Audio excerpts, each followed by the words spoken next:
Hi viewers, welcome to our channel. ప్రస్తుతం మనతో ఉన్నారు పొలిటికల్ అనలిస్ట్, అలాగే హైకోర్టు అడ్వకేట్, సోషల్ యాక్టివిస్ట్ బాలాగారు. నమస్తే సార్. నమస్తే. ఎలా ఉన్నారు? బాగున్నాను, మీరు ఎలా ఉన్నారు? Super sir.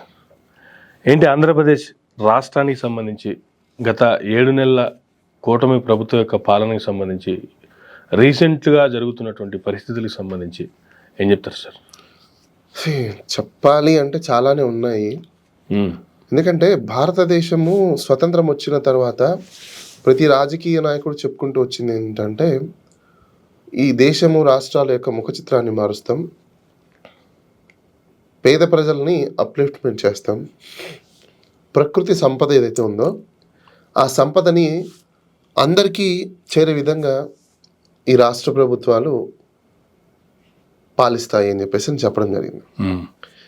సీన్ కట్ చేస్తే 70 సంవత్సరాల స్వతంత్ర భారతదేశంలో ఇప్పుడు దాకా ఎక్కడ జరగల. పేదవాడు ఇప్పటికీ పేదవాడుగానే ఉన్నాడు. ధనికులు ఎవరైతే ఉన్నారో ఇప్పుడు దాకా వాళ్ళు ధనికులే ఉన్నారు, ఇంకా ధనికులు అవుతూ ఉన్నారు. ధనికులు అవుతూ ఉన్నారు.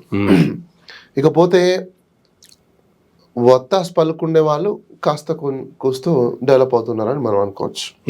అంటే వాళ్ళని జై కొట్టే వాళ్ళు, ఒత్తాస్ పలికే వాళ్ళు, వాళ్ళని ఫాలో అయ్యే వాళ్ళు ఏదో ఒక రూపంలో రూపాయి దగ్గర 10 రూపాయలు సంపాదించుకోవడము, 10 రూపాయల దగ్గర 100 రూపాయలు సంపాదించుకోవడం అనేది జరుగుతుంది. అంటే వాడు 1,00,000 రూపాయలు సంపాదిస్తే వీళ్ళకి ఆ 10 పైసలు అట్లా పడేస్తాడు అనమాట. అది. సో ఆంధ్రప్రదేశ్ రాష్ట్రానికి వస్తే భారతదేశంలో ఇప్పుడు దాకా ఎవరు కూడా ఈ 70 సంవత్సరాలలో 100కి 100% వెలిఫేర్ ఇచ్చి అప్లిఫ్ట్మెంట్ చేయాలనే కాన్సెప్ట్తో ఏ గవర్నమెంట్ కూడా డిశ్చార్జ్ చేయాల. ఓకే. గత ప్రభుత్వం 5 సంవత్సరాలు చేసిన పాలన ఏదైతే ఉందో అభివృద్ధితో పాటి సమగ్రమైన వెలిఫేర్ని కూడా డెలివరీ చేసింది. ఓకే. అంటే అభివృద్ధి ఒకవైపు అయితే వెలిఫేర్ ఇంకోవైపు. ఎందుకు వెలిఫేర్ ఇంకోవైపు అన్నారంటే, వెలిఫేర్ లేకుండా ఏ రాష్ట్ర ప్రభుత్వాలు కూడా పనిచేయవు. వాళ్ళు ఇచ్చే మేనిఫెస్టో కూడా అదే. మేనిఫెస్టో జనరల్గా ఏం తయారు చేస్తారు, దాంట్లో మీకు ఈ సబ్సిడీ ఇస్తాం, ఆ స్కీమ్ ఇస్తాం, ఈ స్కీమ్ ఇస్తాం, ఇది ఫ్రీ ఇస్తాం, అది ఫ్రీ ఇస్తాం, ఇదే. ఒకటి అభివృద్ధి, ఇంకోటి సంక్షేమం. సో రెండు కళ్ళగా చూసుకొని గత ప్రభుత్వము రన్ చేయడం జరిగింది. బట్ సంహౌ ఆ ప్రభుత్వం చేసిన కార్యక్రమాలు ఏవైతే ఉన్నాయో, ఒకవైపు ఇన్ఫ్రాస్ట్రక్చర్ డెవలప్మెంట్ కావచ్చు, లేకపోతే పోర్ట్స్, కాలేజెస్, రకరకాలకు సంబంధించిన స్కీమ్స్ కావచ్చు, ఇవన్నీ ప్రాపర్గా ప్రజలకు చెప్పుకోలేకపోవడము, లేకపోతే కొంతమంది మీడియా ఏదైతే సైకోఆఫ్టిక్ మీడియా ఏదైతే ఉందో వాళ్ళు ప్రజలకి తప్పు చెప్పడము, ఈ రెండింటి మధ్యలో జరిగిన సంఘర్షణ వల్ల ప్రజలు ఈరోజు నష్టపోయారని మనం అనుకోవాలి. ఓకే. ఎందుకంటే ఇది క్లాస్ వార్ లాంటిదే. It's not a war between of two political parties. It is a between of rich man and poor man. It's very simple.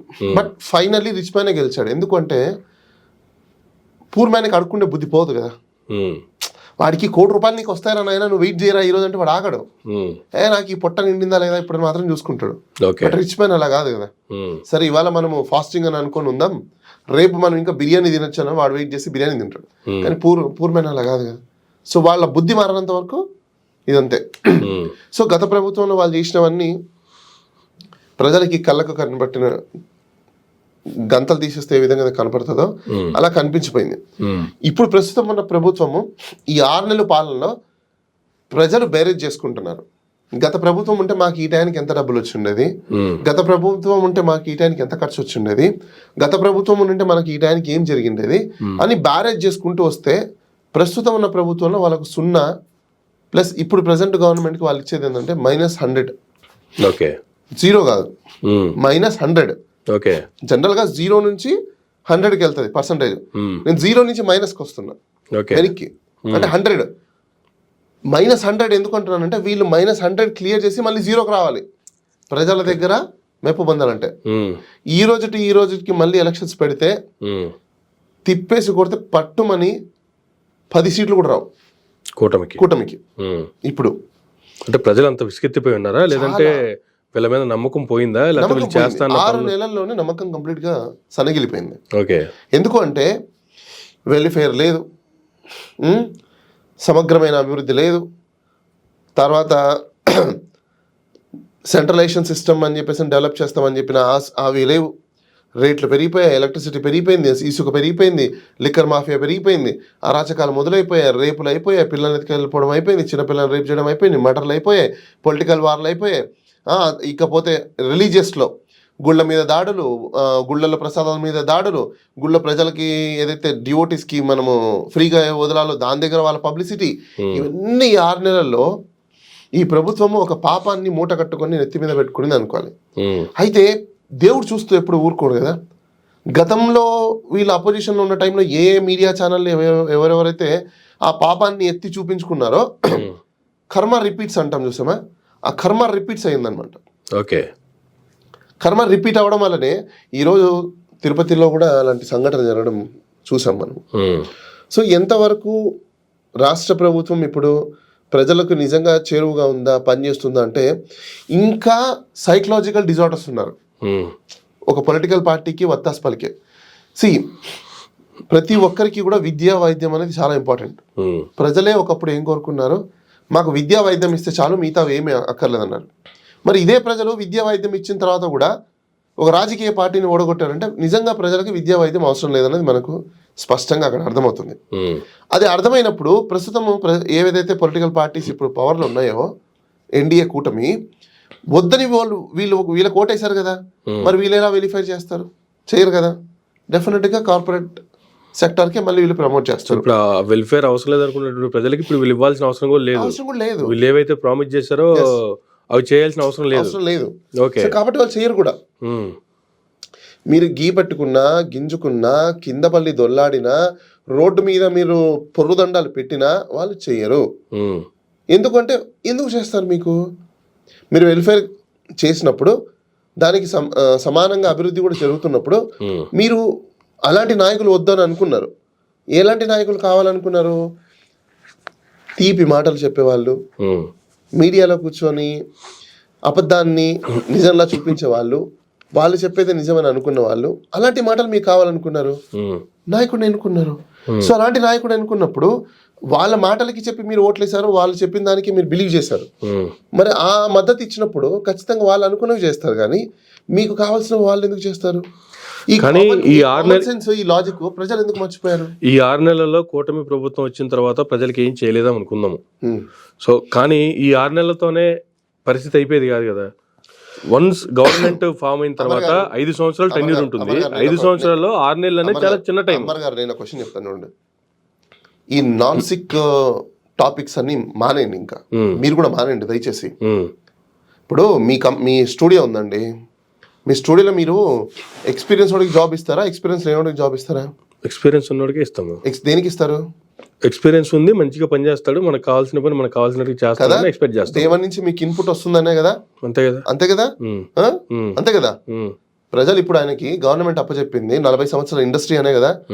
నేను ఇప్పుడే వచ్చా, ప్రొహిబిషన్ పీరియడ్ 6 నెలలు, ఆ ప్రొహిబిషన్ పీరియడ్ ఎక్స్టెన్షన్ 1 year, మీరు ఇంకా నేను చెప్పేది వీళ్ళు వచ్చాను 6 months 1 year దీని గురించి నేను మాట్లాడట్లా. జనరల్ గా చంద్రబాబు నాయుడు గారి వే ఆఫ్ స్టైల్ ఎలా ఉంటుంది పాలిటిక్స్ లో అంటే 5 నెలలు టెన్యూర్, స్టార్టింగ్ 2 years వాళ్ళకి చేసినా చేయకపోయినా జనాలు పట్టించుకోరు. ఆ తర్వాత 3 years ఏదైతే ఉందో జనాలకి ఏం చేద్దాం అనుకున్నామో మళ్ళా వస్తే కూటమి ప్రభుత్వం ఎందుకు రావాలో ప్రజల్లోకి చాలా బలంగా తీసుకెళ్లగలిగినటువంటి రాజకీయ చతురత ఉన్నటువంటి వ్యక్తిని చంద్రబాబు నాయుడు గారు. ఎవరండి చెప్పింది ఆయనకు రాజకీయ? ఇప్పుడు అలాగే గతంలో కూడా అలాగే చేశారు కదా. 5 సంవత్సరాల వైసీపీ టెన్యూర్లు ఏం చేశారు? 3 సంవత్సరాలు హైదరాబాద్కే పరిమితం అయిపోయారు. తర్వాత 2 సంవత్సరాలు కదా బయటకు వచ్చారు. ఆ 2 సంవత్సరాల్లో వాళ్ళకి కావాల్సిన డ్యామేజ్ అంతా చేశారు కదా.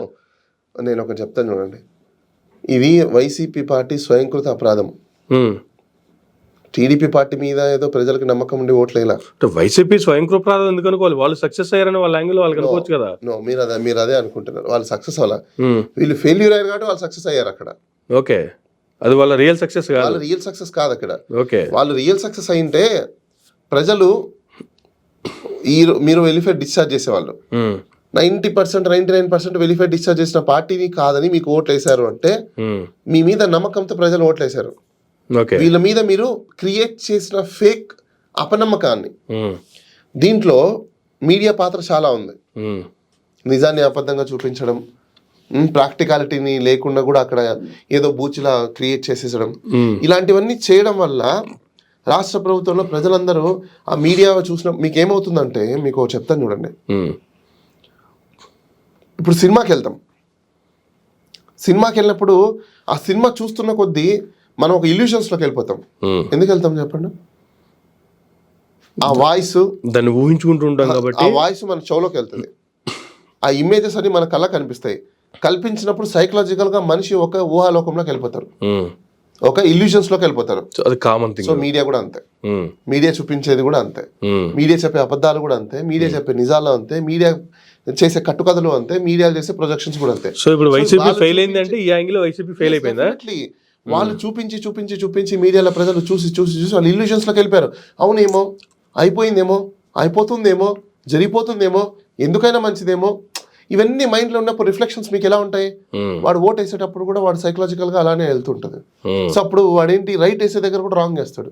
Okay, right. So that's watts happen. It is a purely psychological game జరిగింది అక్కడ. ఆ సైకలాజికల్ గేమ్లో ఈరోజు మేల్కొనేసరికి వాళ్ళకి ఎదిరించుకోగానే వాళ్ళకి అర్థం కాదు ఏం జరిగిపోయిందో. 6 నెలలు గడిచిపోయాయి. సీన్ కట్ చేస్తే ఏంటి, పవర్ కట్, ఇసుక కట్, లిక్కర్ కట్, ఇంకేంటి FMCG అంటే like essential commodities cut. Cut in the sense ఏంటి, రేట్లు పెరిగిపోయాయి. పోనీ రేట్లు పెరిగాయి, రాష్ట్ర ప్రజలకి వాళ్ళ యొక్క జీవనోపాధానికి సంబంధించిన జీతాలు ఏమైనా పెరిగాయా? పోనీ ఇన్కమ్ ఏమైనా పెరిగిందా? లేదు.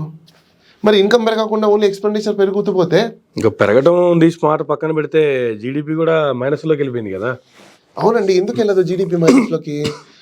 మీకు gross domestic producers including services, నీ బొటానికల్గా, నీ జియోగ్రఫికల్గా, నీ డెమోగ్రఫికల్గా నువ్వు ఫస్ట్ ఏది ఎక్స్పర్టైజ్ అవుతావో దాని మీద నువ్వు ఫోకస్ చేయాలి. కానీ ఆర్టిఫిషియల్ దాని మీద ఫోకస్. ఇప్పుడు సింగపూర్కి వెళ్ళి పంట పండిస్తా అంటే ఎలా ఉంటుంది?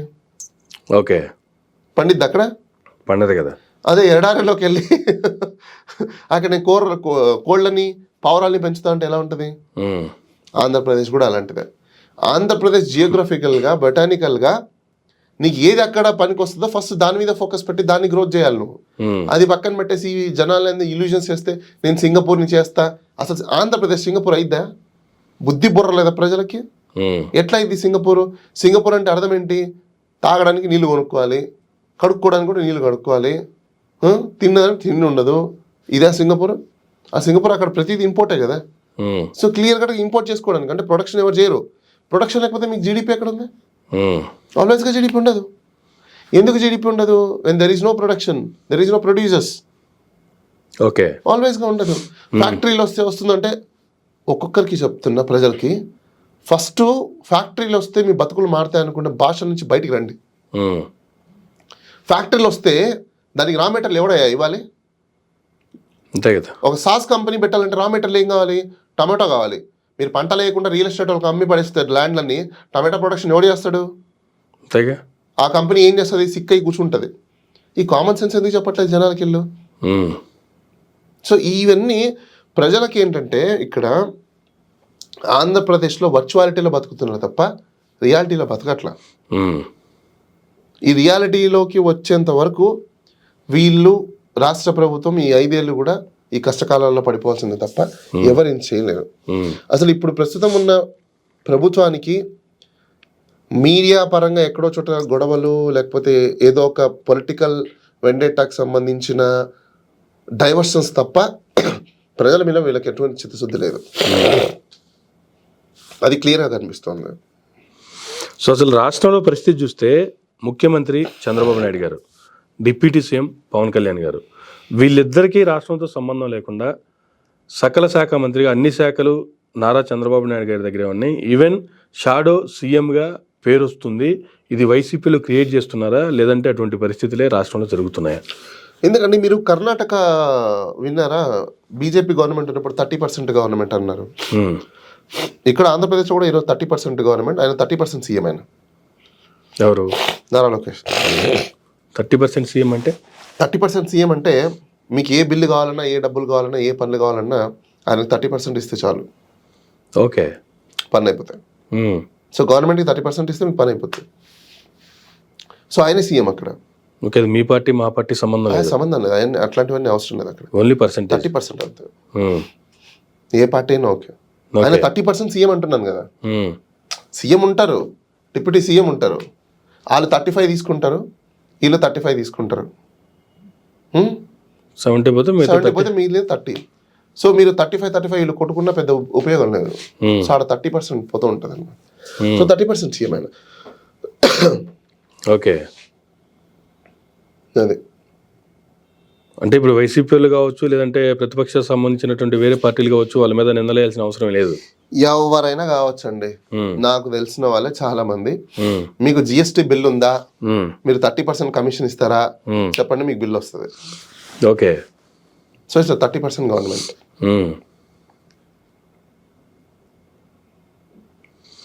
సో రీసెంట్గా పవన్ కళ్యాణ్ గారు చూసుకుంటే కూటమిలోనే భిన్న స్వరం వినిపిస్తున్నట్టుగా ఆయన వాయిస్లో ఆయన చేస్తున్నటువంటి కామెంట్లు కావచ్చు, ఇప్పటికీ బిఫోర్ గవర్నమెంట్ ఎటువంటి వ్యాఖ్యలు చేశారు ఆయన పబ్లిక్ మీటింగ్లో, తొక్కదిస్తా, తోలు తీసుకొచ్చోబెడతా, తాటదిస్తా, నార తొక్కిపట్టి నారదిస్తా, ఇవే డైలాగులు స్టిల్ కంటిన్యూ అవుతున్నాయి. ఇప్పుడు గతంలో అంటే అధికార పార్టీని బెదిరించడానికో భయపెట్టడానికో, మేము వస్తే పరిస్థితి ఎలా ఉంటుందని చెప్పడానికో, లేదా మేము వచ్చిన రాకపోయినా మాతో ఇలా ఉంటుందని చెప్పడానికో కామెంట్లు చేశారు. లేదు, ప్రజలను వాళ్ళ వైపు తిప్పుకోవడానికి కామెంట్లు చేశారు. వాళ్ళకు ఉన్నటువంటి జన సైనికుల్లో కొంచెం ఉత్సాహం ఉర్రూతొలగించడానికి కామెంట్లు చేశారు అనుకుందాం.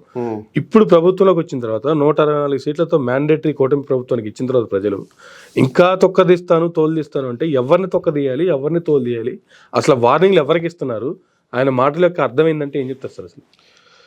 ఒకటండి, పవన్ కళ్యాణ్ గారు ఈరోజు ఏదైతే రాజకీయం చేస్తున్నారో, రాష్ట్ర ప్రజల యొక్క భవిష్యత్తుని, యువత యొక్క భవిష్యత్తుని నాశనం చేసేసారు. ఆల్రెడీ చేస్తున్నారు కదా, చేసేసారు. ఓకే, ఎందుకంటే ఒక ఇంట్లో ఒక పిల్లవాడు చదువుకుంటే ఆ ఇల్లు, ఆ కుటుంబం మొత్తం బాగుపడుతుంది. అలాంటి కార్యక్రమాలు చేస్తున్న ప్రభుత్వాలను కాదనుకొని ప్రజలు కూడా ఓట్లేసి ఈయనను సీఎంగా, డిప్యూటీ సీఎంగా తయారు చేశారు. ఓకే, ఈరోజు ఒక సినిమా ఈవెంట్లో డిప్యూటీ సీఎం మాట్లాడేది ఏంటంటే, పిల్లలకి ఉద్యోగాలు ఇవ్వడానికి మా దగ్గర స్కోప్ లేదు, టైం పడుతుంది, ఖాళీగానే ఉంటారు, స్టంటులు చేసుకోండి, లేకపోతే బైకుల మీద తిరగండి, సొక్కాలు చింపుకోండి, రోడ్ల మీద పరిగెత్తండి, విజిల్ వేయండి, సినిమా హాల్ల దగ్గర గోళాలు చేయండి, ఇది ఆయన చెప్పే భాషను. అంటే సమాజానికి ఈయన ఏం నేర్పిస్తున్నాడు అంటే, జులాయిగా, పనికిమాల వాళ్ళలాగా, పని బాట లేని ఎదవల్లాగా, దరిద్రులాగా ఆయనకులాగే అందరు తిరగండి, నేను తిరిగా, మా అన్న సంపాదించాడు కాబట్టి నేను హీరో అయ్యా, మీ ఇంట్లో వాళ్ళు ఎవరైనా సంపాదించుంటే మీరు ఇంకోటి అవుతారు, అంతేగాని మీకు చదువులు వద్దు, మీకు అభివృద్ధి వద్దు, మీకు జాబులు వద్దు, మీకు కంపెనీలు వద్దు, మీరు ఎంటర్ప్రినర్లు అవ్వద్దు, మీరు కార్పొరేట్ లైఫ్కి వెళ్ళొద్దు, మీరు అమెరికాకో, యూకేకో, న్యూజిలాండ్కో, ఇంకో చోటుకో ఆపర్చునిటీ వస్తే వెళ్ళొద్దు, స్కిల్స్ మీకు వద్దు. ఏం స్కిల్స్ కావాలంటున్నాడు ఆయన? బైకుల్లోంచి సైలెన్సర్ పీకడం, స్టెంటుల్లో కింద పడి కాళ్ళు చేతులు ఎరగొట్టుకోవడం, సొక్కాలు చింపేసి గాల్లో ఎగరడం, ఇలాంటివి కావాలంటున్నాడు. అంటే యువతని ఆయన కంప్లీట్గా ఏం చేస్తున్నాడంటే ఒక తప్పుదారిని తీసుకెళ్తున్నాడు. ఓకే, ఎందుకు తప్పుదారిలోకి తీసుకెళ్తున్నాడు అంటే రీజన్ నేను చెప్తాను. ఇప్పుడు చదువుకొని విజ్ఞానవంతులు అయ్యారనుకోండి, మంచి ఏంటి చెడు ఏంటి, ప్రభుత్వం ఏం చేస్తోంది, చట్ట ప్రకారంగా ఉందా లేదా, వీళ్ళు మనకు మెహర్బానీ చేస్తున్నాడా లేదా అర్థమవుతుంది. అర్థమైనప్పుడు ఏమవుతుంది, మీకు ప్రశ్నించడం మొదలవుతుంది. వన్స్ ప్రశ్నించడం మొదలైంది అనుకోండి, వాళ్ళ మీద నెగిటివ్ అనేది ఇంపాక్ట్ క్రియేట్ అవుతుంది. వన్స్ నెగిటివ్ ఇంపాక్ట్ క్రియేట్ అయింది అనుకోండి, ఈ ఓటర్ మైనస్ అవుతాడు. ఓట్లు మైనస్ అవుతే ఏమైపోయింది, గెలుస్తారా? ఓకే, గెలవరు, ఓడిపోతారు. సో ఇలాంటి భయం గత ప్రభుత్వాలలో ఉన్న పాలకులకు ఉన్నాయి, 40 సంవత్సరాల ఇండస్ట్రీలో ఉన్న వాళ్ళకు ఉన్నాయి, ఇప్పుడు కొత్తగా వచ్చిన పవన్ కళ్యాణ్ కూడా ఉన్నాయి. ఎందుకంటే వీళ్ళకి రాజ్యాంగ పరంగా ప్రజలకి ఏం చెయ్యాలి, అసలు రాజకీయ నాయకులు అంటే ఎవరు, రాజకీయ నాయకులు గవర్నమెంట్ ఎందుకు ఫామ్ చేస్తారు అనే కాన్సెప్ట్ వీళ్ళకి తెలియదు. సో తెలియకపోవడం వల్ల ఏంటంటే ప్రజల్ని కూడా వీళ్ళు మోసం చేయడము, ప్రజలకి ఏమో మాయమాటలు, సినిమా డైలాగులు, స్టంటింగ్లు చెప్పడము తప్పనిచ్చి ఇంకెటువంటి కార్యక్రమాలు చేసే అవకాశం అయితే లేదు. ఇంకొకటి, ఈయన జ్యూరిస్డిక్షన్స్ ఏంటి, ఈయన పవర్స్ ఏంటి, రోల్స్ ఏంటి, రెస్పాన్సిబిలిటీస్ ఏంటి అసలు ఏం తెలియదు. సెంట్రల్ గవర్నమెంట్ పర్వ్యూలో ఉన్న షిప్పుల దగ్గరికి వెళ్ళిపోయి సీజ్ ద షిప్ అంటాడు. అసలు ఆయన ఓవర్లకు వస్తుందా రాదా కూడా తెలియదు. అది కంప్లీట్గా కోస్టల్కి సంబంధించిన ఏరియా, నావెల్ వాళ్ళు చూసుకున్న ఏరియా. ఈయన స్టేట్కి సీఎం, అది సెంట్రల్ పర్వ్యూ. సో ఈయన అవగాహన లేని రహిత్యంగా సినిమాలో ఏదైతే ఉంటాయో అవి రియల్ లైఫ్లో క్రియేట్ చేస్తున్నాడు. సో దానివల్ల ప్రజలు నష్టపోతున్నారు. సో ఆయన నిజంగా డిప్యూటీ చీఫ్ మినిస్టర్ అని అనుకోవడం కూడా నన్ను అడిగితే మనకి సిగ్గుచేటు. అసలు ఆయన గురించి ఇప్పుడు మనం మాట్లాడుకోవడం కూడా ఏంటంటే ఓపెన్గా చెప్తున్నా అంటే ఇర్రెస్పాన్సిబుల్ పర్సన్, అకౌంటబిలిటీ లేని పర్సన్. అంటే ఈయన అకౌంటబిలిటీని ఈయన అందరినీ ప్రశ్నిస్తాడు కానీ ఈయన ఎవరు ప్రశ్నించకూడదు. Okay, that is his motive of agenda. So ఆయన గురించి మనం ఈరోజు చర్చించుకోవడం కూడా నన్ను అడిగితే టైం వేస్ట్. ఎందుకంటే he is not a politician forever. Next time ఇంకా అతను పొలిటీషియన్ కాదు, పాలిటిక్స్లో కూడా ఉండడు. ఐ థింక్ సో మోస్ట్లీ ఇంకా తొందరలోనే ఆ పార్టీని కూడా మెర్జ్ చేసి పడేస్తారు. ఓకే, టీడీపీలోకా బీజేపీలోకా? బీజేపీలోకి వెళ్ళిపోతున్నారు, డౌటే లేదు అందులో. కానీ నేను తెగించి రాజకీయాల్లోకి వచ్చాను, తెగించిన వాడు తెగిస్తే ఎలా ఉంటుందో మీకు తెలియదు. ఏం తెగించాడండి ఆయన? ఏం తెగించి? ఈవెన్ ఆయనకి థెఫ్ట్ ఉంది, ఇలా రివర్స్ అయితే ఆయనకి థెఫ్ట్ ఉందని ఆయనే చెప్తున్నారా? అమర్ గారు ఎవరు చెప్పాడు ఆయనకి థెఫ్ట్ ఉందని చెప్పేసి? ఆయనే చెప్తున్నారు కదా. మీరు ఆయన అనుకుంటే సరిపోయింది. నేను అనుకోవటం ఎందుకంటే ఓవర్ యాక్షన్ మాటలు తప్ప ఏమి లేవు అక్కడ. నోరు మూసుకొని ఒకసారి బయటికి రమ్మని చెప్పండి, అయిపోయింది. ఎందుకు థెఫ్ట్ ఉంటుందండి నాకు అర్థం కాదు. ఒక నెల రోజులు ఫ్యాన్స్ అందరినీ కలవండి, ఫోటోలు తీసుకొని అయిపోయింది. పదే ఇప్పుడు నేను ఓపెన్ ఒకటి చెప్తానండి, ఇంకేం పని బాట లేవా జనాలకి? వాళ్ళ ఫ్యాన్స్ కూడా పని బాట లేవా? అంతెందుకు ఓపెన్ ఆఫర్ పెట్టేసి పెద్ద ఆడిటోరియం పెట్టండి, ఫ్రీగా ఒక నెల రోజులు కూర్చోమని చెప్పండి. నెల కూడా అక్కర్లేదండి, కరెక్ట్గా 15 రోజులు ఈయన ఆడిటోరియం పెట్టి అవైలబుల్గా కూర్చోమని చెప్పండి. వచ్చిన ఫ్యాన్స్లు అందరితో కూడా ఫోటోలు తీసుకుని పంపించమని చెప్పండి. 16వ రోజు ఆడిటోరియంలో ఒక్కడు ఉన్నాడు. 16వ రోజు ఆడిటోరియంలో ఒక్కడు ఉన్నాడు. ఎందుకు చెప్పండి? ఇంకేం పని పట్టలేదు వాళ్ళకి? 24 గంటలు ఈయన వెనకాల తిరుక్కుంటారా? నో, ఈయన only Sunday politician. Okay, he is not in week, complete week off politician కాదు ఈయన, ఓన్లీ సండే పొలిటీషియన్. ఆయన చెప్పుకునే మాటలు తప్ప రియాలిటీ అంత సినిమా లేదు. ఆయన ఇంటి దగ్గర ఎక్కడో కాఫేలో వచ్చి వాళ్ళు వెళ్ళిన వాళ్ళకి ఈయన నాకు అమ్మ థ్రెట్ ఉంది, నన్ను చంపడానికి వచ్చారని భయపడే టైప్ ఈయన. ఆయన ఎవరు చంపుతారు? అసలు ఏం అవసరం ఉందండి? అసలు ఆయన చంపితే ఏమొస్తుంది?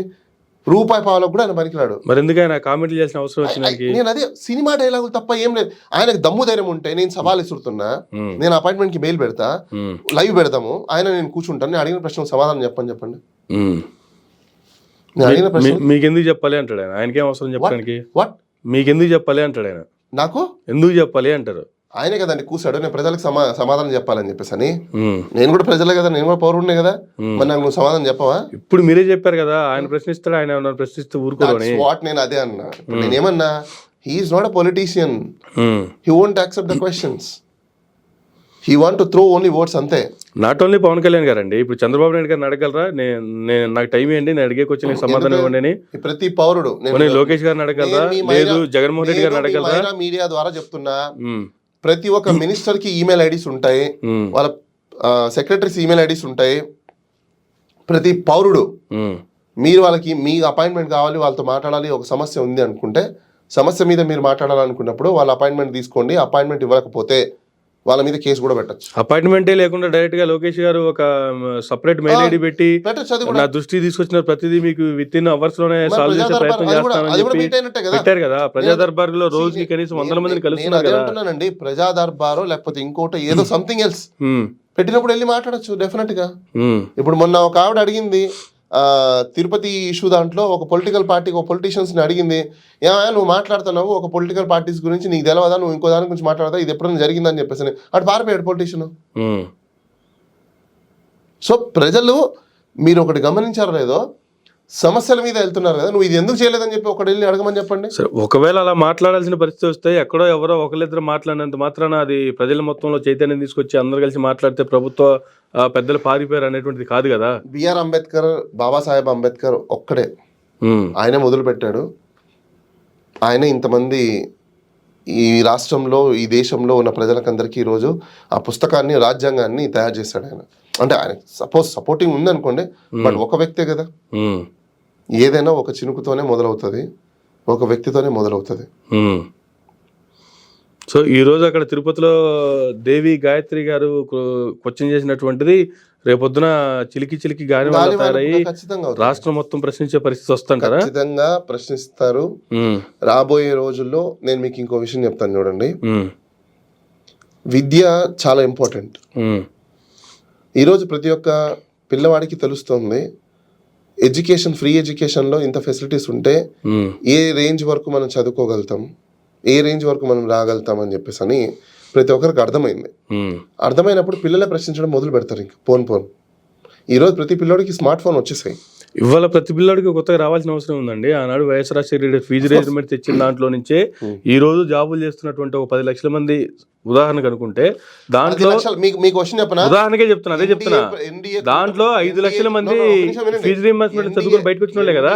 కూటమిలో టీడీపీ పార్టీకి మద్దతు ఇచ్చిన ఎలక్షన్స్ కి ముందు హైదరాబాద్ లో గచ్చిబౌలి స్టేడియంలో పెట్టిన ఐటీ ఇండస్ట్రీలో పనిచేసే ప్రతి ఒక్కడు కూడా వైఎస్ రాజశేఖర రెడ్డి గారు తీసుకొచ్చిన టైంలో ఇంజనీరింగ్ కాలేజీలలో చదువుకొని బయటికి వచ్చినోడే.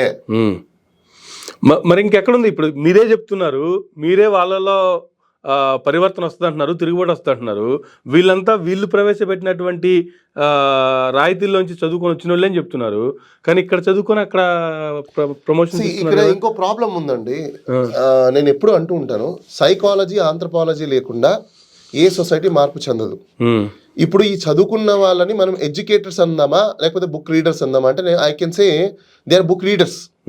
ఎందుకంటే మీకు ఒక బెస్ట్ ఎగ్జాంపుల్ ఒకటి చెప్తాను చూడండి. ఒక తండ్రి కూలి పని చేసుకునే వ్యక్తి గవర్నమెంట్ ఇచ్చే సబ్సిడీలు తీసుకొని పిల్లాడిని చదివించి ఇంజనీరింగ్ చేసి హైదరాబాద్కి పంపించాడు. ఆ పిల్లాడు ఇక్కడ ఐటీ జాబ్ వచ్చింది, సంపాదిస్తున్నాడు, ఇన్కమ్ ట్యాక్స్ కడుతున్నాడు. ఒక 2-3 ప్రభుత్వాలు మారిన తర్వాత ఆ అబ్బాయి ఫ్రీ బీస్ ఎందుకు ఇస్తున్నారు అని చెప్పేసి క్వశ్చన్ చేస్తాడు. ఫ్రీ బీస్ ఇవ్వద్దండి, ఆపేయండి అని చెప్పేసి అని క్వశ్చన్ చేస్తాడు మీడియాలో. ఫ్రీ బీస్ ఎందుకు ఇస్తున్నారు, మేము ట్యాక్స్ కడుతున్నాం అని అంటాడు. అసలు నువ్వు చదివింది దేని మీద? మీ నాయన చదివించింది దేని మీద? మీ నాయన బతికింది దేని మీద? నీ కుటుంబం నడిచింది దేని మీద? అదే ఫ్రీ బీస్, అదే వెల్ఫేర్. గతంలో నీకులాగా ఎవడో ట్యాక్స్ కడితే, గతంలో నీకులాగా ఎవడో ఒకడు సంపాదించి గవర్నమెంట్కి కాంట్రిబ్యూషన్ ఇస్తే, ఆ ఖజానాలోకి డబ్బులు వస్తే నీలాంటి వాళ్ళని ప్రభుత్వము వెల్ఫేర్ ఇచ్చి చదివించాలి కదా. నెక్స్ట్ ఇప్పుడు నువ్వు కడుతున్నావు, ఇంకోడు ఉన్నాడుగా, వాడికి ఇవ్వాలిగా. ఈ కామన్ సెన్స్ వాళ్ళలో లేదు. ఓకే, ఎందుకు లేదు అంటున్నానంటే ఐఎమ్ పేయింగ్ ట్యాక్స్ అనుకుంటున్నాం. Boss earlier what is your status? అంతే కదా. జస్ట్ లుక్ ఇట్, ఎక్కడి నుంచి వచ్చామో ఆ మూలాలు మర్చిపోకూడదు కదా. ఎగ్జాక్ట్లీ, ప్రాబ్లం అక్కడే వచ్చింది. ఇప్పుడు సైకలాజికల్ డిజార్డర్స్ మాత్రమే ఇక్కడ మనం పెద్ద ప్రాబ్లం, ఇది పెద్ద డ్రాబ్యాక్. ఇది తల్లిదండ్రులు చెప్పక, సొసైటీలో వాళ్ళు ప్రాపర్గా చెప్పక, సొసైటీలో ఎలాంటి స్టేటస్ క్రియేట్ చేసుకున్నారంటే, నేను హైదరాబాద్లోనో బెంగళూరులోనో చెన్నైలోనో సాఫ్ట్ స్కిల్స్తో ఉన్న కంప్యూటర్లో నేను జాబ్ చేసుకుంటున్నా అంటే నేను క్వశ్చన్ చేయొచ్చు ఏదైనా. ఫ్రీ బీస్ అంటే మనము అది ఫ్రీగా ఇచ్చావు. అయ్యా మీరందరూ తెలుసుకోండి, ఫస్ట్ ఫ్రీ బీస్ is a right of the citizen. Free బీస్ అనేది ఇది జన్మ హక్కు. ఓకే, ఎవరి జన్మ హక్కు? మీది, నాది, ప్రజలది. ఆ ఐటీ జాబ్ చేసుకుంటున్న ట్యాక్స్ కట్టే పౌరుడిది కూడా. ఓకే, నేను ఎందుకు ఈ విషయం చెప్తున్నానంటే, భారతదేశంలో బ్రిటిష్ రూలింగ్ నుంచి ఇండియన్ రూలింగ్కి ఎందుకు తెచ్చుకున్నాం తెలుసా? ఏదైతే ప్రకృతి సంపద భారతదేశంలో ఉందో అది కొల్లగొట్టి బయటోడు తీసుకెళ్ళిపోతున్నాడు, అది మనకు రావట్లేదు, కాబట్టి మనం ఇలా నష్టపోతున్నాము అని చెప్పేసి అది ప్రతి ఒక్కరికి పంచుకోవడం కోసమే మనము ఇండిపెండెన్స్ తెచ్చుకున్నాం. ఓకే, ఈరోజు నిజంగా పంచుకుంటున్నామా? లేదు, దోచుకుంటున్నారు. ఎవరు? మన భారతీయులే, మనలో ఉన్న వాళ్ళే. కొంతమంది ఎవరికైతే అధికారం ఉందో వాళ్ళు మాత్రమే దోచుకుంటున్నారు. అందుకే మన బతుకులు ఇంకా ఇట్లా తగలడ్డాయి. సో మన బతుకులు అందుకే ఇలా తగలడ్డాయి. ఈ కాన్సెప్ట్ని ఎప్పుడైతే తెలుసుకుంటారో అప్పుడు ప్రజాస్వామ్యం బతుకుతుంది, రాజకీయ నాయకులు అప్పుడు మార్పు చెందుతారు, మనకి ఇది రైట్ అని భావిస్తాము. అసలు ఎందుకు రేట్లు పెంచుతున్నారు, రేట్లు పెంచే హక్కు ఉందా లేదా ప్రభుత్వానికి, పెంచేటప్పుడు ప్రజలకు చెప్పాలనా లేదా, ఇవన్నీ ఉంటాయి. ఇవన్నీ ప్రజలకు తెలియజెప్పరుగా. సిస్టంలో ఉన్న కొంతమంది, రాజకీయ నాయకులు కొంతమంది, బ్యూరోక్రాట్స్ కొంతమంది, ఎగ్జిక్యూటివ్స్ వాళ్ళు కొంతమంది, ఇక్కడిక్కడే అయిపోయింది. ఆ ఇన్ఫర్మేషన్ బయటికి వెళ్ళాలిగా. వెళ్ళకపోవడం వల్ల, అవగాహన లేకపోవడం వల్లనే ఇప్పుడున్న ఈ ప్రభుత్వాలు ఈ విధంగా అరాచకాలు చేసుకుంటూ కూర్చున్నా మనం చూస్తూ ఉంటున్నాం. విద్యా వైద్యం చాలా ఇంపార్టెంట్. ఈరోజు ఆ విద్యా వైద్యం ఈరోజు మళ్ళీ కుంటిపడింది. ఆంధ్రప్రదేశ్లో అమరావతి రాజధాని అనేది మనం ఏదైతే అనుకుంటున్నామో అది ఇంకొక 70 సంవత్సరాలకి కూడా డెవలప్ అయ్యే అవకాశాలు లేవు. ఎందుకని? అమర్ గారు, హైదరాబాద్ ఎన్ని సంవత్సరాల సిటీ? ఆల్మోస్ట్ 400 years చరిత్ర ఉంది దీనికి. 600 సంవత్సరాల సిటీ, అవునా? ఈ 600 సంవత్సరాల సిటీలో దిల్సుఖ్ నగర్, ఎల్బీ నగర్, ఉప్పల్, పటాన్చెరు, లింగంపల్లి ఇట్లా సరౌండింగ్స్ ఏరియాలు ఇవన్నీ డెవలప్ అవడానికి ఎన్ని ఇయర్స్ పట్టింది? ఆల్మోస్ట్ లాస్ట్ 20 ఇయర్స్ నుంచే ఈ డెవలప్ 5 ఇయర్స్ పట్టింది. ఇంత డెవలప్ అయిపోయిన 400 సంవత్సరాల పైచిలుకున్న ఫస్ట్ సిటీ హైదరాబాద్లో అన్ని ఫెసిలిటీస్ అప్పుడే ఉన్నాయి. యూనివర్సిటీస్ ఉన్నాయి, రైల్వే ట్రాక్ ఉంది, డ్రైనేజ్ సిస్టమ్ ఉంది, వాటర్ సిస్టమ్ ఉంది, పోలీస్ సిస్టమ్ ఉంది, రెవెన్యూ సిస్టమ్ ఉంది. నవాబ్ అన్ని సిస్టమ్స్ ఉన్న నవాబ్ స్టేట్లోనే ఒక ఏరియాలో డెవలప్ అవడానికే మనకి ఎన్నేళ్ళు పట్టింది? 35 సంవత్సరాలు పట్టింది. అది కూడా ఏంటి, అన్ని ఏరియాస్లో నుంచి మైగ్రెంట్స్ వస్తే కాస్ట్ ఆఫ్ ఎక్స్పెండిచర్ తక్కువ ఉంది కాబట్టి ఇండియాలో కంటే ఎక్కడ చూసుకున్నా హైదరాబాద్లో, కాబట్టి ఇక్కడ 30 ఏళ్ళు పట్టింది. ఓకే, అవునా?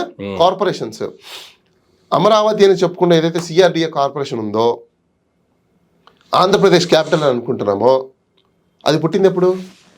2015 లేదా 2016. Almost 9-10 years. ఓకేనా? 10 ఏళ్ళు వేసుకుందాం. ఈ 10 ఏళ్ళు వేసుకున్న సిఆర్డిఏ చుట్టుపక్కల లెఫ్ట్ అండ్ రైట్ ఒకటి గుంటూరు మున్సిపల్ కార్పొరేషన్, ఒకటి విజయవాడ మున్సిపల్ కార్పొరేషన్. ఈ రోజుటి వరకు ఆ మున్సిపల్ కార్పొరేషన్స్ ఎస్టాబ్లిష్ అయిన తర్వాత ఇప్పుడు దాకా శానిటేషన్కి దిక్కులేదు. శానిటేషన్కి దిక్కులేదు, సావరేజెస్కి దిక్కులేదు, వాటర్కి దిక్కులేదు, పొల్యూషన్ కంట్రోల్ లేదు, ప్రాపర్ ఎలక్ట్రిసిటీ ఇది లేదు, ప్రాపర్ రోడ్లు లేవు, ప్రాపర్ ఫెసిలిటీస్ లేవు. ఒక కార్పొరేషన్ డెవలప్ అవ్వలేదయ్యా ఇప్పుడు దాకా. ఒక పక్క విజయవాడ, ఒక పక్క గుంటూరు. అలాంటిది వాటికే 40 ఏళ్ళు 50 ఏళ్ళు అయిపోయినా కూడా ఇప్పుడు దాకా దిక్కులేదు. 60 ఏళ్ళు దాటేసాయి ఆల్మోస్ట్, దిక్కులేదు డెవలప్. ఎగ్జాంపుల్ మీకు చెప్తున్నాను. అలాంటిది ఓవర్ నైట్ అమరావతి మీకు డెవలప్ అయిపోతుందా? డెవలప్ అవ్వాలంటే ఫస్ట్ ఏం కావాలి? మనుషులు కావాలి. ఇప్పటివరకు మీరు చెప్పినవన్నీ కావాలి కదా. మనుషులు కావాలి ఫస్ట్. మనుషులు ఎక్కడి నుంచి తీసుకొస్తారు? పైనుంచి ఏలియన్స్ తీసుకొచ్చేస్తారా? ఇప్పుడు ఆ సిటీ డెవలప్ అవ్వాలంటే మినిమం 1 కోటి మంది కావాలి. 1 కోటి మంది ఎక్కడి నుంచి తీసుకొస్తారు చెప్పండి నాకు. పోనీ హైదరాబాద్లో సెటిల్ అయిన వాళ్ళు ఏమైనా బ్యాక్ వెళ్తారా? No way. బెంగళూరులో ఉన్న వాళ్ళు వస్తారా? No way. పోనీ చెన్నైలో ఉన్న వాళ్ళు వస్తారా? No way. ఢిల్లీలో ఉన్నవాడు వస్తాడా? No way. బాంబేలో ఉన్నవాడు వస్తాడా? No way. Poona? No. Ahmedabad? No. Gandhinagar? No. Bhopal? No. Bihar? No. ఎక్కడ చూసినా నో. ఎందుకు? ఎప్పుడు వస్తాడు? ఎస్ అని ఎప్పుడు అంటాడు? నీకు అక్కడ కాస్ట్ ఆఫ్ ఎక్స్పెండిచర్ తక్కువ ఉంటే హైదరాబాద్కి ఎందుకు వచ్చారు? ఆబాదిక స్టేట్ ఎందుకు అయింది హైదరాబాదు? బికాస్ ఇక్కడ కాస్ట్ ఆఫ్ ఎక్స్పెండిచర్ తక్కువ compare to the entire metropolitan సిటీస్తో పోల్చుకున్నప్పుడు Hyderabad is very cheapest city. ఈ సిటీకి రావడానికి రీజన్ అయింది ప్రతి ఒక్కరు కూడా ఆపర్చునిటీస్ ఉంటాయి, చీప్ ఉంది కాబట్టి వస్తారు. మీకు అమరావతిలో ఏ విధంగా జనాలు వెళ్తారు, ఎందుకు వెళ్తారు, ఎందుకు డెవలప్ అవుతుంది చెప్పండి. ఓకే, ఫస్ట్ పాయింట్, జనాలు వెళ్ళడానికి రెడీ అవ్వాలి. లేరు. ఎప్పుడు రెడీ అవుతారు? నీకు అక్కడ చీప్గా ఉన్నప్పుడు రెడీ అవుతారు. అవునా? గజం ల్యాండ్ ఏం మీ పాలకులకు తెలీదా? అమరావతి చుట్టుపక్కల గజం ల్యాండ్ 25,000 30,000 అంటాయా? ఈ పొలిటీషియన్స్ తెలుసు కదా, వీళ్ళ వాళ్ళే కదా అక్కడ దందాలు చేసేది. కామన్ మ్యాన్ 25,000 రూపాయలు ఇప్పుడు పెట్టి కొనగలుగుతాడా? నో. ఒకవేళ కొన్నా ఎంతమంది కొంటారు? 10%. కోటిలో 10% అంటే ఎంత? 10 లక్షలు. 10 లక్షల సిటీ డెవలప్ అయిపోయిందా? పోనీ కంపెనీస్ రావాలి. అసలు అమరావతి సిటీస్లో ఫర్టైల్ ల్యాండ్లో ఇన్ఫ్రాస్ట్రక్చర్ డెవలప్మెంట్కి ఎవరైనా పర్మిషన్ ఇస్తాడా? కానీ మీరు ఎట్లా దాన్ని సిటీ కింద డిక్లేర్ చేస్తారు? అసలు ఇన్ఫ్రాస్ట్రక్చర్ పనికొచ్చిద్ది? అది ఫర్టైల్ ల్యాండ్ మొత్తం కిల్ చేసేసారు. బాగా వినండి, 32,000 ప్లస్ చిల్లర 50,000 ఎకరాలు నష్టం కదా. నా సింపుల్ ప్రజలకు అర్థమయ్యడానికి నేను చెప్తున్నా సార్. ఇప్పుడు ఆంధ్రప్రదేశ్లో నియర్ బై 4 కోట్ల మంది జనాలు వేసుకోండి. 4 కోట్ల మంది జనాలకి పంట పండి ప్యాడీ బాగుండి అందరం తింటున్నాం. ఆల్ ఆఫ్ సడన్గా ఆ ప్రొడ్యూసర్స్ ఉన్న ఏరియాలో 50,000 ఎకరాల ప్రొడ్యూసర్స్ అయిపోయాయి. జనాలు ఇంకా పెరుగుతారు కదా రోజు రోజు. అవునా? ఈ ప్రొడక్షన్ అయిపోయింది కదా, ఇంకో చోట ప్రొడక్షన్ అనేది జరగాలంటే అగ్రికల్చర్ ల్యాండ్ పెరగాలి కదా. ఆంధ్రప్రదేశ్లో అగ్రికల్చర్ ల్యాండ్ పెరగడానికి స్కోప్ లేదు. ఈ 50,000 ఎకరాలలో ఉన్న ప్రొడక్షన్ మొత్తం అంతా స్తంభించపోయిన తర్వాత నష్టపోయింది ఎవరు? నష్టపోయేది ఎవరు? ప్రజలే. ప్రజలు. ఎందుకు? వాళ్ళకి ప్రొడక్షన్ లేదు. సో అక్కడ కాస్ట్ ఆఫ్ ఎక్స్పెండిచర్ పెరిగిపోయింది. ఎందుకు? When there is no producers always cost of purchase is more high. ఎందుకంటే వేరే చోట నుంచి ఇంపోర్ట్ చేసుకోవాలి.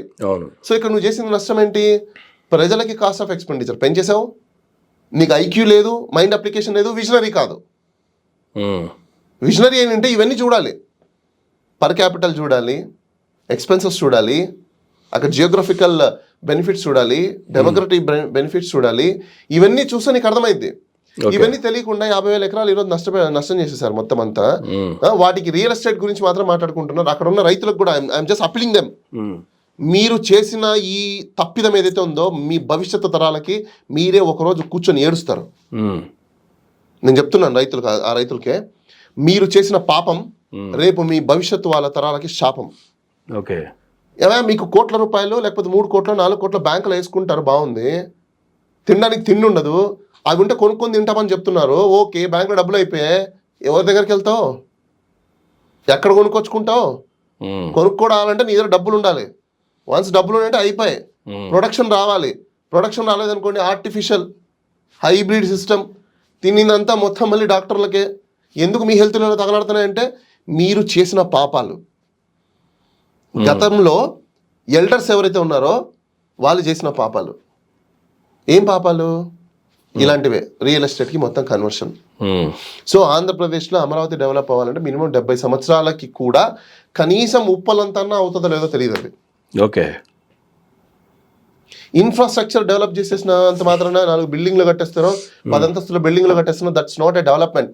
సరే అనుకుందాం సార్, హైపోథెటికల్గా ఆలోచిద్దాం.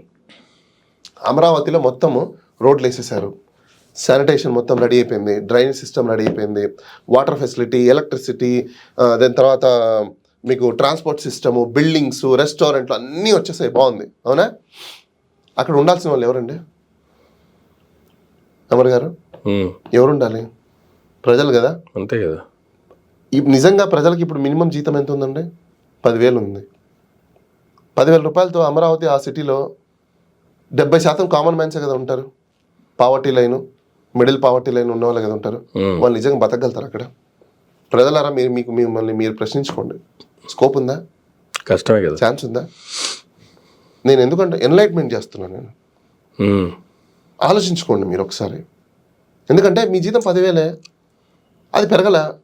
ఇంకో 5 ఏళ్ళకి కూడా మీకు మహా అంటే 11,000 12,000 అయింది.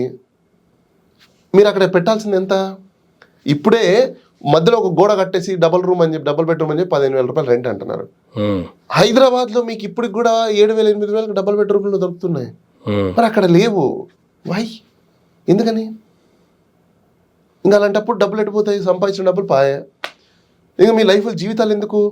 ఇంకా మీరు ఎప్పుడు అప్లిఫ్ట్మెంట్ అవుతారు? మీ బతుకు భవిష్యత్తులోనే 30 ఏళ్ళు పోయింది. ఒక వ్యక్తి పెళ్లి చేసుకుని 30 సంవత్సరాలలో పిల్లలు కానీ వాడిని పెంచే లోపల 60 ఏళ్ళు వచ్చేస్తున్నాయి. వాడు ఇల్లు ఎప్పుడు కొంటాడు, ఆస్తులు ఎప్పుడు కొంటాడు, డెవలప్మెంట్ ఎప్పుడు అవుతుంది, ఫ్యామిలీ అప్లిఫ్ట్మెంట్ అవ్వదు. ఎందుకు? నీ రోజువారీ జీవితానికి నీ డబ్బులు సరిపోవట్లేదు.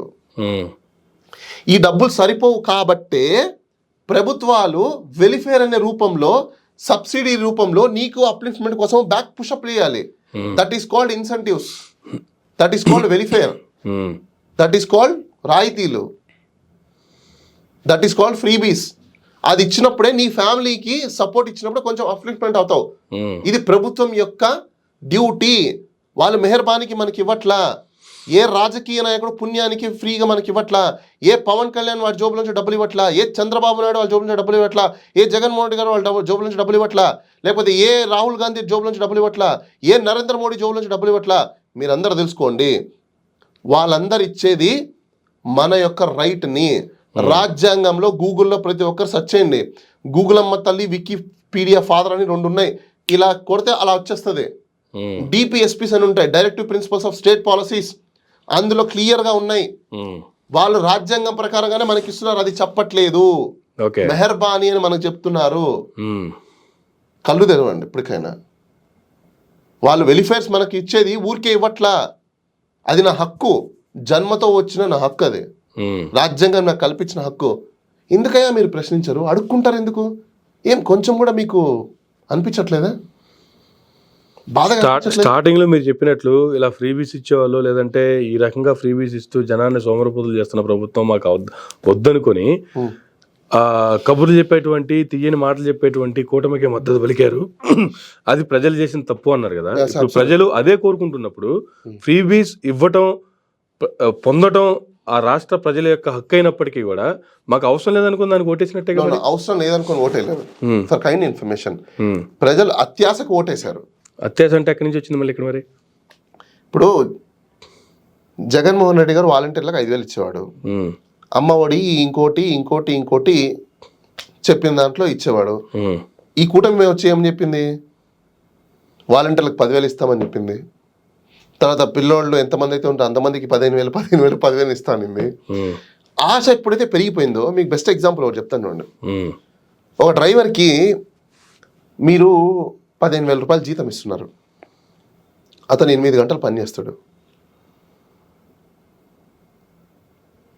అతనితో మీరు ఇంకొక 3-4 గంటలు ఎక్స్ట్రా పని చేయించుకోవాలి. కానీ జీతము 3-4 గంటలు ఎక్స్ట్రా అంటే 4 గంటలు వేసుకోండి, అంటే డేలో మళ్ళీ హాఫ్ డే పెరిగినట్టే. అంటే మీరు 15,000 జీతంలో అట్లా 30 రోజులు పని చేయించుకుంటే ఇంకొక 7,000 రూపాయలు ఎక్స్ట్రా ఇవ్వాలి.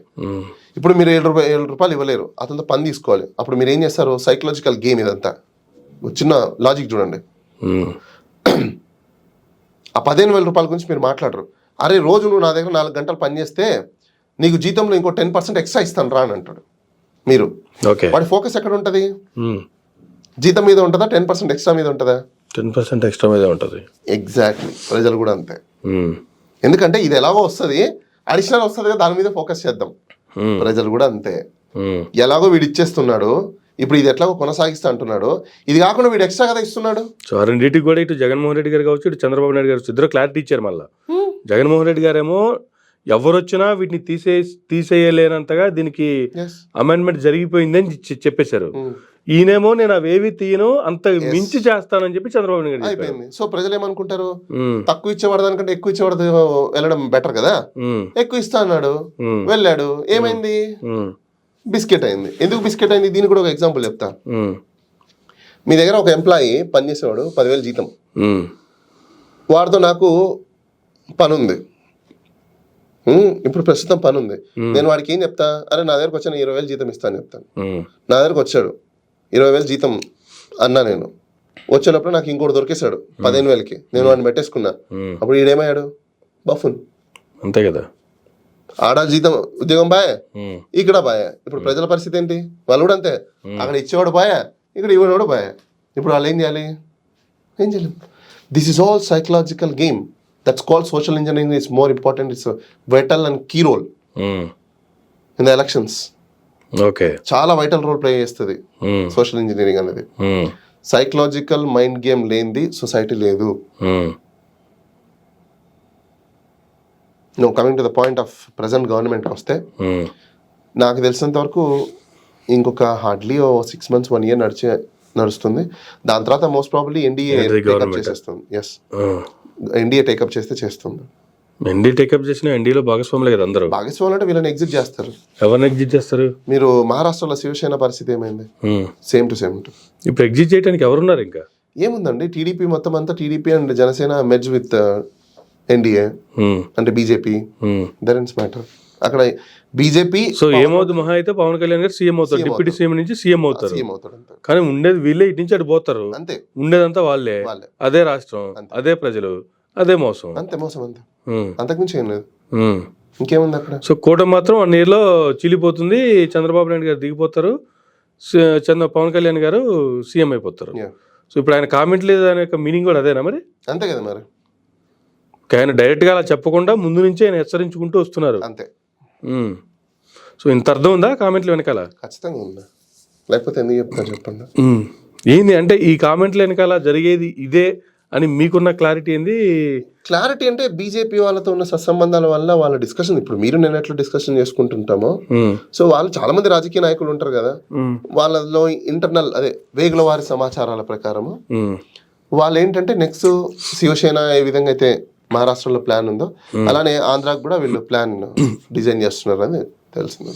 అటువంటి సమాచారం వేగుల వాళ్ళ ద్వారా మీకే తెలిసినప్పుడు ప్రభుత్వంలో ఉన్నటువంటి సీఎం చైర్ లో ఉన్నటువంటి చంద్రబాబు నాయుడు గారికి తెలీదా? వాళ్ళకు కూడా తెలుసు. తెలిసినా కూడా ఏం చేయలేని పరిస్థితి.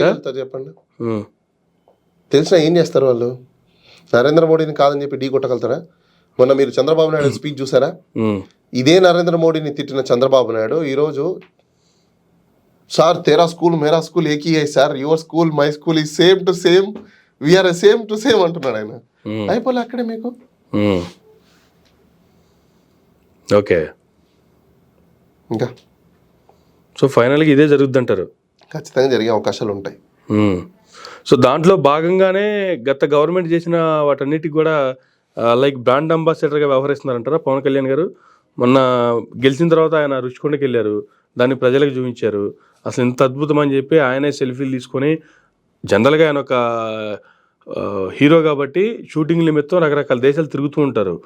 అలాంటి అద్భుతాలు ఆంధ్రప్రదేశ్లో కూడా ఇంత అద్భుతం ఉందా అని ఆయనే ఆశ్చర్యపోయి ఆయనకు సెల్ఫీలు తీసుకున్న పరిస్థితి. మిగతా దేశాలకు వెళ్ళినప్పుడు తీసుకున్నారో లేదో తెలియదు, కానీ ఆంధ్ర రాష్ట్రంలో సెల్ఫీలు దిగిన పరిస్థితి. ఇండైరెక్ట్లీ నిజం చెప్పాలంటే జగన్మోహన్ రెడ్డి గారికి, వైసీపీ పార్టీకి ఈ రోజు ప్రస్తుతం ఉన్న కూటమిలో ఉన్న పవన్ కళ్యాణ్ ఒక పబ్లిషర్. నిన్నటి వరకు ఏవైతే అబద్ధాలు చెప్పారో అవన్నీ అబద్ధాలు అని చెప్పి ఒప్పుకొని జగన్మోహన్ రెడ్డి రియల్ పొలిటీషియన్ అని చెప్పి కితాబ్ ఇస్తున్నారా? అవును, కరెక్ట్. నిన్న గ్రీన్ కో వరకు కూడా గ్రీన్ కో అయితే డైరెక్ట్ గానే కితాబ్ ఇచ్చేశారు. అవును.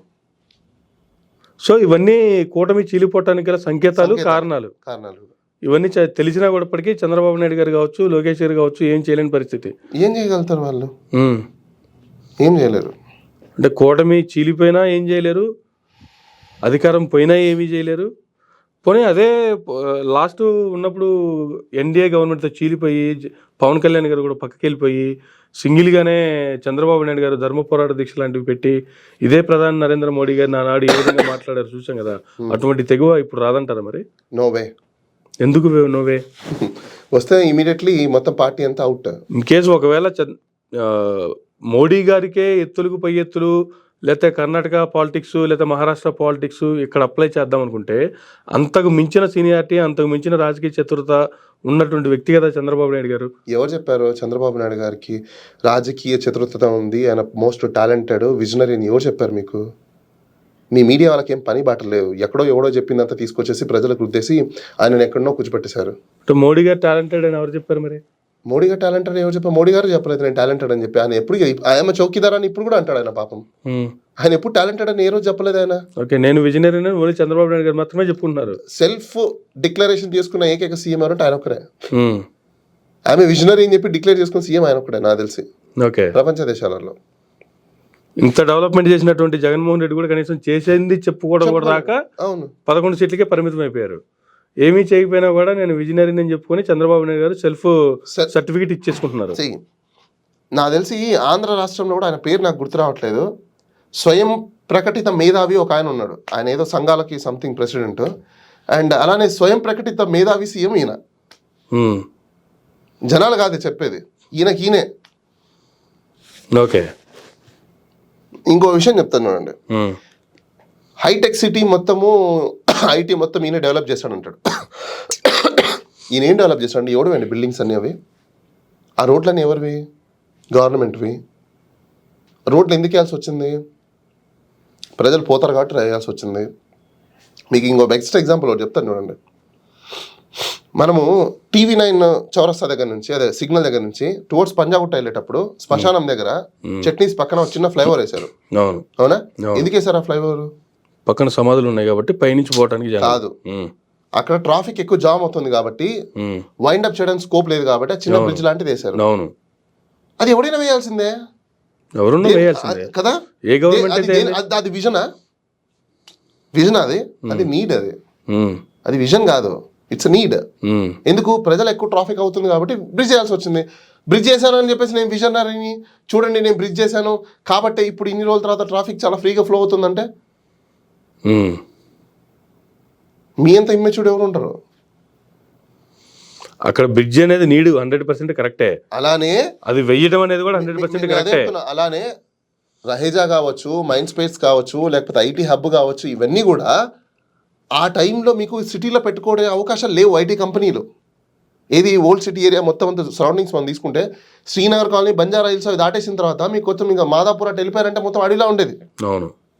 సో కాబట్టి ఇప్పుడు ఎవరైనా ఏ కంపెనీ, ఇప్పుడు మీరైనా నేనైనా ఒక కంపెనీ పెడితే ఫస్ట్ మనం ఏం చూసుకుంటాం?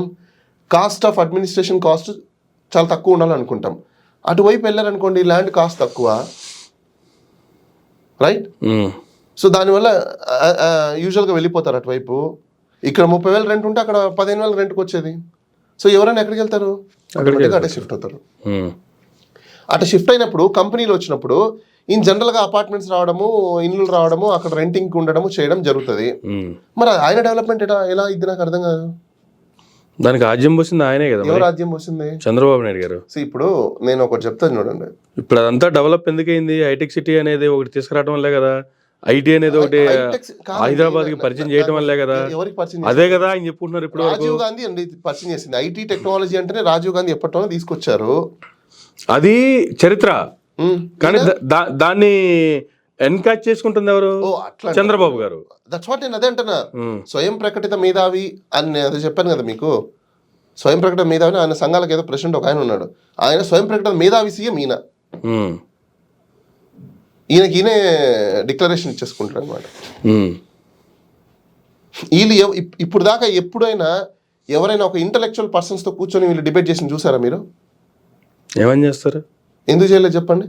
ఏముంది చేయడానికి? దట్స్ వాట్ అయిపోయింది అక్కడ. వీళ్ళు ఎవరు చేయరు, ఎందుకంటే వాళ్ళు చేశారనుకున్న వాళ్ళు డొల్లతనం బయటపడిపోయింది. వీళ్ళంతా పక్కన ఉన్న వాళ్ళు ప్రీచింగ్ చేసుకోవడానికి, ప్రీచింగ్ చేస్తే వీళ్ళు ఎదిగిన వాళ్ళు తప్ప రియల్ వాళ్ళు కాదు. ఇప్పుడు మొన్నటిదాకా సినిమా ఒకటి ఉంది బన్నీది, అతను ఓన్గా క్రియేట్ చేసుకున్నాడు. సినిమా 1200 కోట్ల 1500 కోట్లు కలెక్ట్ చేసింది. ఎంత తొక్కాలో అంత ట్రై చేశారు, బట్ కర్మ రిపీట్స్ అంటారు చూసారా, ఎవరిని వదిలిపెట్టదు కర్మ అని చెప్పేసి అని. మన గేమ్ చేంజర్ సినిమా ఏమైంది? Utter flop, disaster. Pawan Kalyan వచ్చాడు, మెగా కాంపౌండ్ మొత్తం దూరింది, ఆంధ్రాలో పర్మిషన్స్ ఇచ్చేసి హంగులు చేశారు. ఏమైందా మీరంతా? సో మీ దుర్బుద్ధి అన్నది అక్కడే బయటపడిపోయింది. నేచర్ మీకు చూపించింది your fake, your not a genuine అని చెప్పేసి అని. అదే పుష్ప మూవీకి అల్లు అర్జున్ వస్తున్నాడు అంటే థియేటర్ దగ్గర తొక్కేసలాట జరిగి ఇంత జనాలు వచ్చిపోయి క్రిక్కిరిసిపోయి ఒక మహిళ ప్రాణాలు పోవటం కూడా చూసాము. ఇదే గేమ్ చేంజర్కి డైరెక్ట్గా రామ్ చరణ్ గారే వచ్చి థియేటర్లో కూర్చుంటే కూడా థియేటర్ అంతా ఖాళీగా ఉండి అసలు అక్కడ రామ్ చరణ్ ఉన్నాడనే విషయాన్ని కూడా ప్రజలు మర్చిపోయి ముందు స్క్రీన్ ఉన్నా కూడా ఫోన్లో టైం పాస్ చేస్తున్నటువంటి పరిస్థితి. ఆ వీడియోలు కూడా మళ్ళీ వాళ్ళే రిలీజ్ చేసుకున్నారు. సార్ నేను ఒక విషయం చెప్తాను, ఎవరైనా పోయి రిలీజ్ చేశారంటే అది వేరే విషయం. గేమ్ చేంజర్ సినిమా ఏంటి చెప్పండి నాకు? ఆల్రెడీ వచ్చిన 2-3 సినిమాలలో బిట్స్ తీసుకొని కాపీ పేస్ట్ చేసుకొని కాపీ పేస్ట్ చేసుకొని రిలీజ్ చేసిన సినిమా అది. ఓకే, ఇంకో విషయం చెప్పనా? దానికి ఎందుకు 5 సంవత్సరాల టైం తీసుకున్నాను? నేను ఇంకోటి చెప్తాను చూడండి. ఆ సినిమాలో లాస్ట్ లో ఒక సీన్ ఉంది, మీకు అందరికి అంబులెన్స్ లాగా పోలీస్ లాగా నేను ఒక టోల్ ఫ్రీ నెంబర్ ఇస్తాను మీకు రెవెన్యూ పనులన్నీ జరగడానికి అని చెప్పేసి ఒక సీన్ ఉంది. ఐడియా ఉందా మీకు? తెలియదండి. ఆ కాన్సెప్ట్ నాది కాపీ కొట్టారు వాళ్ళు. మీది? ఎస్, నేను ఇప్పుడు కాదు, 2017 కర్ణాటక ఎలక్షన్స్ టైం నుంచి మొదలు పెట్టా ఈ వర్క్ నేను. ఓకే, ప్రజలు మనల్ని రీచ్ అవ్వడం కాదు, మనమే ప్రజల దగ్గరికి రీచ్ అవ్వాలి అని చెప్పేసి అని. దానికి సంబంధించి ఒక వెబ్సైట్ కూడా నేను రెడీ చేస్తున్నా. మీకు అది ఈ విషయం శంకర్ గారికి ఎవరు చెప్పారు మరి? మీరు శంకర్ గారితో చాలా మంది సినిమా ఇండస్ట్రీ వాళ్ళు టచ్ లో ఉంటారు, చాలా మంది కనెక్ట్ లో ఉన్నారు. నేను ఎంతో మందితో డిస్కషన్ చేస్తున్నాను. ఇది బయట ఎవరో ఒకరి దగ్గర నుంచి అది వెళ్ళిపోయి ఉండొచ్చు. న్యాయ సురక్ష అని చెప్పేసి దీని లోగో. దాని కాన్సెప్ట్ కూడా ఏంటంటే దానికి వెబ్సైట్ కూడా రెడీ చేస్తున్నాం, అండర్ డెవలప్మెంట్ లో ఉంది వెబ్సైట్ అది. ఓకే, ఇవ్వండి ఈ వెబ్సైట్. దీని కాన్సెప్ట్ ఏంటంటే వెబ్సైట్ ది ఎవరికైతే అన్యాయం జరుగుతుందో, అన్యాయం జరిగిన వ్యక్తి ఆ వెబ్సైట్లో మీరు ఎంటర్ చేస్తే మీకు లీగల్గా కావాల్సిన హెల్ప్ మేము చేస్తాం. ఓకే, ఫ్రీగా. ఇది ప్రోబోనో సర్వీసెస్. ఈ కాన్సెప్ట్ వీళ్ళు ఇప్పుడు సినిమాలో కాపీ కొట్టి పెట్టుకున్నారు. నా కాన్సెప్ట్ కాపీ కొట్టుకొని పెట్టుకున్నారు వాళ్ళు. ఇది నేను ఎప్పుడో 2017 నుంచి మొదలు పెట్టుకున్న కాన్సెప్ట్. సో ఆ సినిమా మొత్తం అంతా కాపీ పేస్ట్ అంతే. దాంట్లో పెద్ద డైరెక్షన్స్ ఇంకోటి ఏం లేవు. అసలు అక్కడ ఎవరికి అర్థం కాని విషయం ఏంటంటే ఐపీఎస్, ఐఏఎస్, మినిస్టరు, సీఎం అన్నీ అయిపోతాడు. ఎలా అవుతాడో ఎందుకు అవుతాడో ఎవరికి తెలియదు. అదేంటది? అదొక ట్విస్ట్ ఆ సినిమా. అసలు సినిమా ఎవరికి అర్థం కాలేదు. దానికంటే ఢాకు మహారాజ్ బాగుంది. It's very very very well screen play అసలుకి ఢాకు మహారాజ్ అనేది. బాలయ్య బాబుకి ఎగ్జాక్ట్లీగా ఆయన రేంజ్కి తగ్గట్టుగానే కరెక్ట్గా తీశారు సినిమా. చాలా క్లీన్గా నీట్గా ఉంది, ఒక కాన్సెప్ట్ ఓరియంటెడ్గా. దాంట్లో ఏముంది నాకు అర్థం కాలేదు ఆ సినిమాలో. రీసెంట్గా ఆహాలో బాలకృష్ణ గారి షోకి రామ్ చరణ్ గారు వచ్చారు. బాలకృష్ణ గారు చెప్పగానే చెప్పినట్టు ఒక విషయాన్ని అక్కడ ఆయన చాలా తేడతలం చేసినట్టు చెప్పారు. 40 సంవత్సరాలు వెనకపోతే ప్రతి సంక్రాంతి నాకు మీ నాన్నకి పోటీ, మా ఇద్దరి మధ్య మంచి వాతావరణం అయినా సరే హీరోగా పోటీ మాత్రం ఉండేది. ఆ పోటీతో అలాగే ఇద్దరం ముందుకు వచ్చాము. కానీ మీ నాన్న పని అయిపోయింది, నువ్వు వచ్చావు లైన్లోకి, ఈ రోజు నీకు నాకు పోటీ, ఇవాళ ఆయన సినిమా కదా రిలీజ్ అయింది, అందుకే కదా ఆయన హిట్ అయింది కదా. ఇవాళ నీకు నాకు పోటీ అన్నారు. చూపించారు అంటే మెగా ఫ్యామిలీని పని అయిపోయిందని చెప్పి ఈయన చెప్పగానే చెప్పినట్టు అది అంతే. నిజమే, మెగా కాంపౌండ్కి పతనం స్టార్ట్ అయిందని మనం అనుకోవాలి. ఏమీ లేదండి, వాళ్ళు చేసిన కర్మే వాళ్ళకి ఈరోజు తిరిగి తీస్తుంది అంతే, అంతకుమించి ఏం లేదు. వాళ్ళు ఏదైతే తొక్కుకుంటూ వచ్చారో జనాల్ని, మైక్లో మంచి చెప్పు, చెవులో చెడు చెప్పు, చెడు మొత్తం చేసి పైకి మంచి చెప్పుకుని వాళ్ళని ఎదిగారు చూసారా, అక్కడే వాళ్ళ కర్మ కొడుతుంది. ఇప్పుడు వాళ్ళకి ఇప్పుడైనా కర్మ కొట్టకూడదంటే వాళ్ళ ఆస్తులలో నుంచి 90% పేద ప్రజలకి జనాలకి పంచి వాళ్ళు మంచి చేస్తే తప్ప, లేదంటే ఆ పాపం వాళ్ళకి ఎప్పటికీ పోదు. ఎందుకు అంత పాపం ఏం చేశారు వాళ్ళు? చేస్తున్నారు కాబట్టే కదా వాళ్ళకి ఇప్పుడు అనుభవిస్తున్నారు. వాళ్ళు అంటే ఒక మూవీ పోయినంత మాత్రాన పాపం చేశారు అనుభవిస్తున్నారు ఎందుకు అనుకుంటున్నారు? ఇంకా రాబోయే రోజులు ఎన్ని ఉన్నాయో, కర్మ డిసైడ్. మీరు నేను కాదు కదా. పాపం ఉదయ్ కిరణ్ అనవసరంగా చనిపోయాడు, మన అందరికీ తెలిసిందే ఉదయ్ కిరణ్ ఎందుకు చనిపోయాడు అని చెప్పేసి అని. తెలివి ఉండాలి కానీ నక్క తెలివిలు ఉండకూడదు. ఆ నక్క తెలివి ఏదో ఒక రోజు వాళ్ళనే కాటేస్తారు. సింపుల్. కానీ ఆ ఫ్యామిలీ అనేది ఒక చిరంజీవి గారితో స్టార్ట్ అయినటువంటి మెగా ఫ్యామిలీ, ఎంతమంది హీరోలు ఆ ఫ్యామిలీ నుంచి బయటకు వచ్చారు.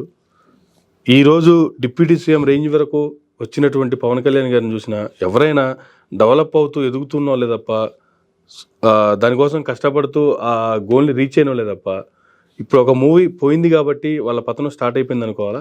ఒక మూవీ అని మీరు ఎందుకు అనుకుంటున్నారు? మట్కా పోయింది, రామ్ చరణ్ మూవీ పోయింది, ఇంకా సంథింగ్ ఎల్స్ మూవీస్ అని ఇంకా నెక్స్ట్ లైన్ కడతాయి మిగతావన్నీ. ఎందుకంటున్నానంటే మూలాలను మర్చిపోయింది వాళ్ళు. అల్లు రామలింగయ్య అనే వ్యక్తి లేకపోతే ఈరోజు వాళ్ళు లేరు. ఓకే, అలాంటిది అల్లు రామలింగయ్య నథింగ్, మేమే మొత్తం అంతా ఎంపైర్ ఏమని అనుకున్నప్పుడు బన్నీ చూపించాడు వాట్ ఈస్ రియాలిటీ అనేది. ఈరోజు ఇప్పుడు బన్నీని టచ్ చేయమని చెప్పండి, ఇంటర్నేషనల్ స్టార్ అయిపోయారు అతను. నాకు తెలిసి ఇంకా మెగా కాంపౌండ్ చరిష్మానే తగ్గిపోయింది. బన్నీ మళ్ళీ Allu will create his empire. Okay, అందులో డౌట్ లేదు. ఇంకా అబద్ధమా? రైట్ సార్, చాలా విషయాలు ఇటు ఇండస్ట్రీకి సంబంధించి కావచ్చు, అటు మెగా ఫ్యామిలీకి సంబంధించి కావచ్చు, ఆంధ్ర రాష్ట్రంలో జరుగుతున్నటువంటి అనేక అంశాలకు సంబంధించి, మరి ముఖ్యంగా కూటమి ఇంకెన్ని రోజులు కలిసి ఉండబోతుంది అనే దానికి సంబంధించి కూడా మంచి మంచి క్లారిటీస్ ఇచ్చారు. Thank you very much sir. ఇదండి బాలాగారితో ఈనాటి ఇంటర్వ్యూ. మరొక ఇంటర్వ్యూలో మళ్ళీ కలుద్దాం. చూస్తున్నానండి మైరా మీడియా.